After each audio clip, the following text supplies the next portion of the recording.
جس طرح یہ بات بیان کر رہے ہیں نا کہ روح کا معاملہ، روح کو سکون پہنچاؤ، تو ہر چیز کی جس طرح ایک روح ہوتی ہے تو سمجھ لیجئے روح کی بھی ایک روح ہے، اس کی طرف یہ اشارہ بھی نہیں کر رہے نہ اس کی ان کو سمجھ ہے۔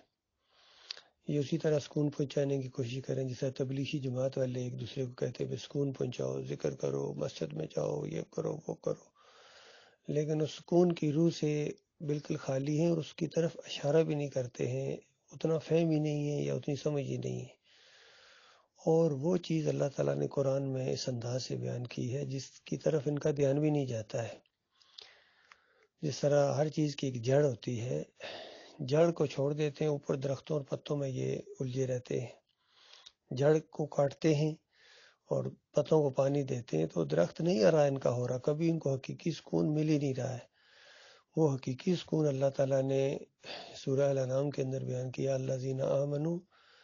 وَلَمْ يَلْبِسُوا إِيمَانَهُمْ بِظُلْمٍ أُولَئِكَ لَهُمُ الْأَمْنُ وَهُمْ مُهْتَدُونَ، کہ جو ایمان لائیں اور ایمان کے اندر ذرہ برابر معمولی بھی ظلم کی ملاوٹ نہ کریں، ہدایت یافتہ وہ ہیں، امن و سکون ان کے لیے ہے۔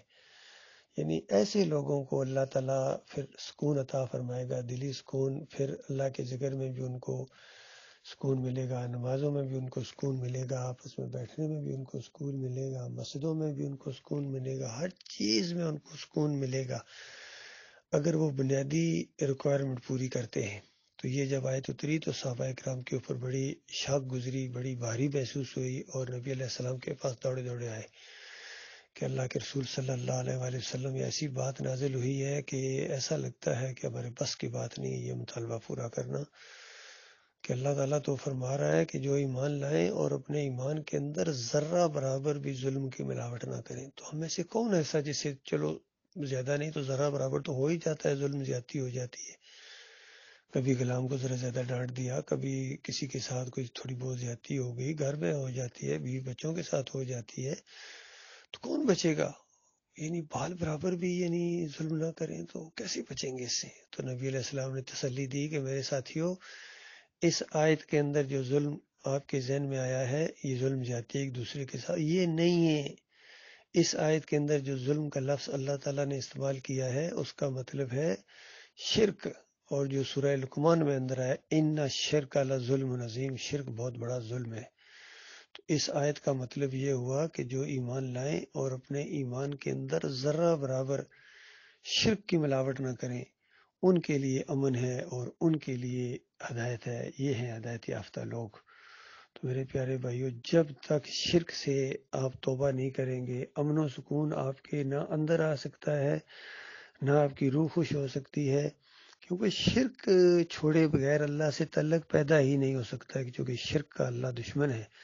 نفرت کرتا ہے اللہ تعالیٰ شرک سے۔ اور فرمایا نبی علیہ السلام نے یشرک باللہ شیئن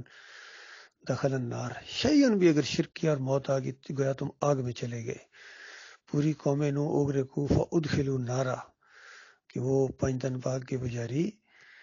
قبروں کے پجاری، نیک لوگوں، اولیاء اللہ کی بندگی کرنے والے، ان کو مدد کے لیے پکارنے والے، یہ سارے جہنم کی آگ کا ایندھن بن کے ڈبکیاں کھا کے مرے اور آگ میں چلے گئے۔ اور اللہ تعالیٰ نے فرمایا یہ میرے انبیاء ہیں، وَلَوْ أَشْرَكُوا لَحَبِطَ عَنْهُمْ مَا كَانُوا يَعْمَلُونَ، یہ میرے انبیاء بھی شرک کرتے تو میں ان کا سارا کیا کرایا اس پر سیاہی پھیر دیتا۔ اور نبی علیہ السلام کو کہا کہ ہر نبی کو یہ وحی کی گئی ہے اور آپ بھی سن لیجیے، آپ آخری ہیں، لَإِنْ أَشْرَكْتَ لَيَحْبَطَنَّ عَمَلُكَ، اگر تو نے بھی شرک کیا تیرا عمل ضائع ہو جائے گا۔ تو آج مسلمانوں کے اندر جو بے چینی ہے اور افراتفری ہے، نفرتیں ہیں اور ان کی ذلت اور خواری ہے، اس کی وجہ صرف اور صرف ایک ہے، شرک۔ امت مسلمہ کی عظیم اکثریت شرک کے اندر مبتلا ہو چکی ہے، شرک امت مسلمہ کے اندر آ چکا ہے، یہ مسلمان مشرک ہو چکے ہیں، ان کے عقیدے میں خرابی ہے، اللہ ماشاء اللہ بہت کم لوگ بچے ہیں اس شرک سے جو ایمان خالص کے اوپر ہوں، جن کو اللہ نے اپنا خالص کر لیا ہے، مخلص کر لیا ہے، مخلص کر لیا ہے جن کو اللہ تعالیٰ نے، وہ بچے ہیں اس شیطان کے وار سے۔ باقی سارے مدرسے چلانے والے اور قرأت سکھانے والے، ترجمے کرنے والے، تفسیریں لکھنے والے، شرک کے شکنجے میں آ گئے۔ تفسیریں لکھنے والے اندازہ لگائیے، محمود الحسن ایاک نعبد و ایاک نستعین، جو قرآن کے پہلے صفحے کے اوپر توحید کی پہلی کڑاکے کی آیت ہے، اس کو شرک کے اندر بدلی کر دیا محمود الحسن صاحب نے۔ یہ شیخ الہند، شیخ العرب والا جم کے القاب ان کے دیکھو، دیوبند مدرسے کے پہلے فارغ التحصیل، انہوں نے تفسیر لکھی 2.5 پارے، اور پھر اسی شرک کے اوپر ان کی موت آ گئی۔ ایاک نعبد و ایاک نستعین کی تشریح لکھتے ہیں کہ عبادت صرف اللہ ہی کی ہے اور استعانت مدد صرف اللہ ہی سے ہے، لیکن اللہ کے مقبول بندوں کو خالص واسطہ رحمت الہی سمجھ کر اگر ان کو بھی پکار لیا جائے تو یہ بھی اللہ ہی کو پکارنا ہے۔ اندازہ لگائیے، سب مسئلہ ختم ہو گیا، توحید ختم، اب یا رسول مدد کہو یا علی مدد کہو، گویا یہ اللہ ہی کو پکارنا۔ اندازہ لگائیے، یہ ان مفسرین نے کیا ہے۔ اسی طرح دعوت القرآن کے اندر محمد حنیف کہتا ہے کہ یوسف علیہ السلام کو سجدہ یہ اللہ ہی کو سجدہ تھا، اور ظالم یوسف علیہ السلام اللہ تھے، پورے خاندان نے سجدہ شکر کیا تھا، اللہ کا شکر ادا کیا تھا، وہ اللہ کو سجدہ تھا، وہ یوسف علیہ السلام کو سجدہ نہیں تھا، شکر گزاری کا سجدہ تھا۔ اور جن کے عقیدے کے اندر خرابی ہوتی ہے وہ اس طرح تفسیریں کرتے ہیں۔ اشرف علی تھانوی کے صاحب کہتے ہیں کہ اللہ کے بندوں کو نبی کا بندہ کہا جا سکتا ہے، قرآن میں لکھا ہوا ہے، سورہ زمر میں لکھا ہوا، اندازہ لگائیے۔ تو اس طرح ان کی مت ماری گئی۔ جب امت کے حکیم اس طرح کی مفسرین اس طرح کا شرک پھیلائیں تو بتاؤ پھر امت کہاں جائے؟ اس کے ساتھ یہی کچھ ہونا چاہیے تھا، امن و سکون غائب ہو چکا ہے۔ کیوں؟ شرک نہیں چھوڑ رہے، شرک چھوڑنے کے لیے تیار نہیں ہے، مدرسے چلا رہے ہیں، مخرج سکھا رہے ہیں، شرک چھوڑنے کے لیے تیار نہیں ہے۔ اور بات اٹھے توحید کی، ایمان کی، تو بجائے اس کی کہ اللہ کی بات کی ساتھ دیں، یہ مشرکین کا ساتھ دیتے ہیں، اپنے اکابرین کا ساتھ دیتے ہیں، اپنے بڑوں کا ساتھ دیتے ہیں۔ بل وجدنا آباءنا، ہر دور کا مشرک اسی طریقے سے الجھتا ہے توحید پھیلانے والوں کے خلاف اور داعی اللہ کے خلاف۔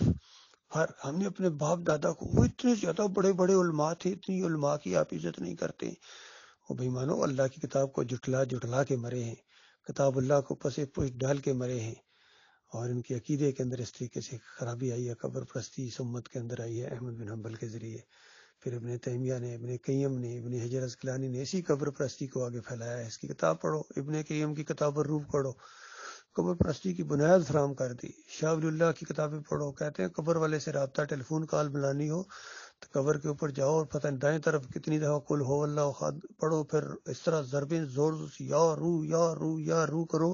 تو اس کے بعد ایسی کنیکشن کال ملے گی کہ اس کے بعد آئندہ کے حوال پوچھو، برزخ کے معاملات پوچھو، جو مرضی کرو، آپ کا کنیکشن چونکہ مل گیا ہے۔ تو یہ سب قبر پرستی کی بنیاد کو فراہم کر کے گئے ہیں۔ کہتے ہیں اللہ والے جب مرتے ہیں تو فرشتوں کے اندر شامل ہو جاتے ہیں، کاروبار دنیا چلاتے ہیں، اللہ ان کے اوپر الہام کرتا ہے، یہ شاہ ولی اللہ کہتے ہیں۔ اور ڈاکٹر اسرار اس کے اوپر تبصرہ کرتے ہیں، کہتے ہیں کہ یہ فلسفہ مجھے قرآن و حدیث سے تو نہیں ملا ہے، لیکن شاہ صاحب کا فرمانا کہ ہم ٹوکری کی ردی میں پھینک دیں، وہ بھی میرے لیے پوری طرح سند ہے، حجت اللہ البالغہ ہے، حجت اللہ، اور اللہ کہے میری کتاب حجت ہے تمہارے لیے، یہ کتاب اللہ حجت اللہ البالغہ ہے۔